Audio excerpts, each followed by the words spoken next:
Everybody out there, like to welcome you all into the Shadow Seeks Justice YouTube channel. I am the Shadow, and tonight I want to talk to you about the timestamp of 3:30 and remind everybody that he's still out there, the Delphi killer. Now I'm talking to you tonight about the Delphi Indiana murders and the timestamp of 3:30. Now David Erskine's here. He put out a post, and that was the post that Mr. Erskine's put out.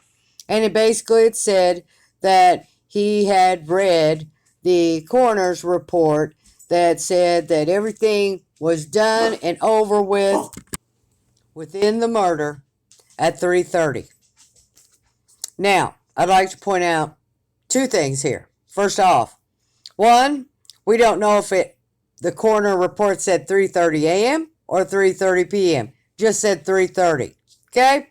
That's all David Erskine said. Now, another thing here is about the 3:30 here.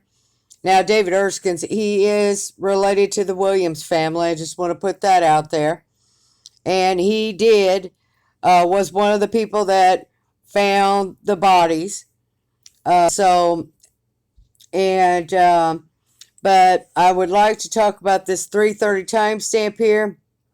Now, this is what I want to say about the 3:30 timestamp. Okay? Flannel Shirt Guy says that Bridge Guy passed him at 2:47, and the arguing couple says that Bridge Guy passed them at 3:15. Now, there's only a couple of problems with that statement by both those witnesses. Okay? There's two problems here. That the timestamps don't add up. And I'll tell you why they don't add up. Okay?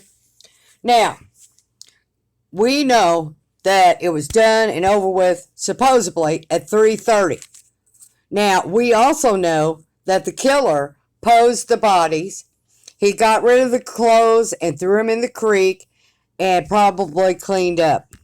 So what does this tell us? Well, it tells us that the killer was there at the crime scene after 3:30. The killer was at the crime scene after 3:30 because he had to pose the bodies, he had to get rid of the clothes, the evidence, clean up, and then get out of there. So there's no way that he could have walked by Flannel Shirt Guy at 2:47 or past the arguing couple at 3:15. Not if David Erskine's timestamp here is correct. If David Erskine's is telling the truth with this post, then there's no way that it's possible. Then if Erskine's is telling the truth here, then somebody walked past Flannel Shirt Guy at 2:47, and then somebody walked past the arguing couple at 3:15. It's not possible. So, and then there's another problem with the timestamp. Now, I'm going to go through this real quick. Now, we know that this photo was taken off the bridge at 2:07 and posted to Snapchat. Now, I believe that the suspect was watching the girls from the bridge, okay?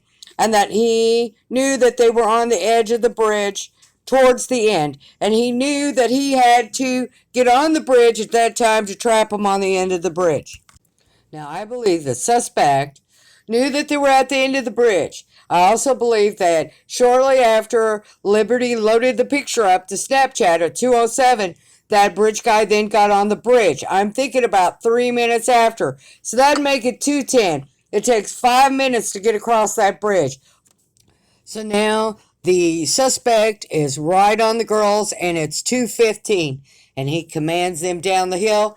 And I'm giving about 10 minutes to get over to the other side because I believe he had a problem with them, and going across the water, slip rocks, and the bank was a steep bank. So that takes us to a time period here of 2:25 when they get on the other side. So now they've made it to the other side over there on the other side of Deer Creek, and it's 2:25 in the timeline here. This is my timeline that I've created here. But it flows with the timeline that is been put out before I've put out mine here. But anyway, if you take 2:47, which is Flannel Shirt's time frame that he says the suspect passed him, you subtract that from 2:25, okay? That only gives you 22 minutes to commit the crime. Murder 2 girls, pose the bodies, throw the clothes in the creek, clean up the evidence, and clean himself up and walk out? No way. Now, it didn't go down that way. Now, whoever walked past Flannel Shirt Guy and the arguing couple, the man saw the guy walk by the arguing couple. Now, whoever that was, it wasn't the killer, because the killer was still over there committing the crime. So now, the question is, who walked by Flannel Shirt Guy and who walked by the arguing couple? If anybody. Or, if there was somebody that passed him, was it a decoy? Was there 2 of them? Because we know now that by the 3:30 timestamp here, that the killer was still over there at the crime scene doing the crime. So,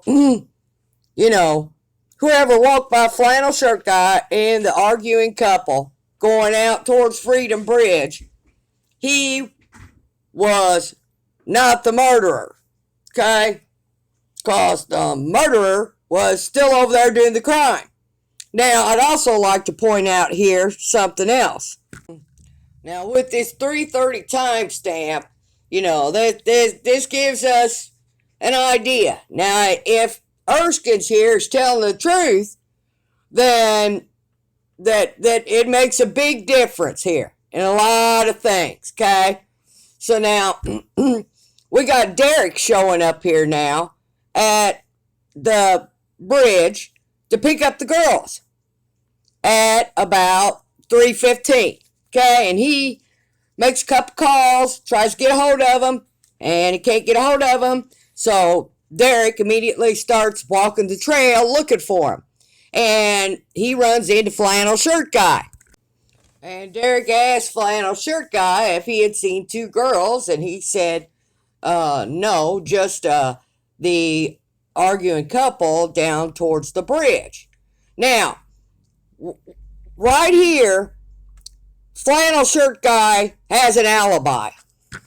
Because Derek's standing there in front of him talking to him, and we know now that the killer was still over at the crime scene doing the crime and didn't leave the crime scene until sometime after 3:30. So now we assume here now by this timestamp of 3:30 that Erskine's put out all of this, that the killer was still over there doing the crime, that Derek walks up on Flannel Shirt Guy, so there's no way Flannel Shirt Guy could have been the murderer here, not the murderer. And now Flannel Shirt Guy here, he's even got a brief alibi here with Derek. So there's no way Flannel Shirt Guy committed the murders. If this timestamp of 3:30 by Erskine's is correct, that would put someone else as the murderer over at the crime scene doing the murder. So now what we know from all this is that flannel shirt guy could not be the one doing the crime. He's not the murderer. Okay? So flannel shirt guy, he's got even a small alibi here. Because he's talking to Derek here on the trail while the crime's being committed. Now, flannel shirt guy, he's not the guy that did the crime.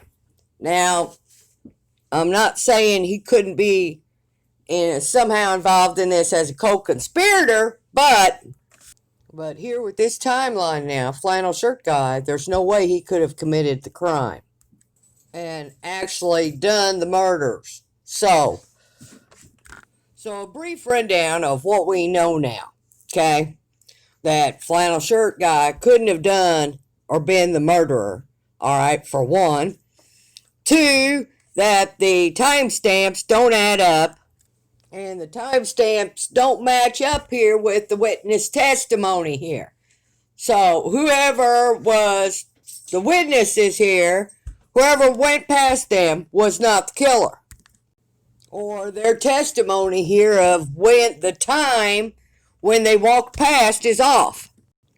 So the murderer was still over there at 3:30 after 3:30, posing the victims, cleaning up the area, cleaning himself up, and then walking out. And now this also tells us that nobody saw Bridge Guy leave the park. Nobody saw him leave the area or the park after the crime was committed. Now, nobody actually saw him leave here. Maybe somebody here did see the murderer leave, but just didn't associate it that he's the murderer. Now, what I'd like to say here now is that anybody who was there that day while this was going on, anybody who's seen anything, whether they seen something or heard something, no matter how small it is vitally important that you turn that information into the police.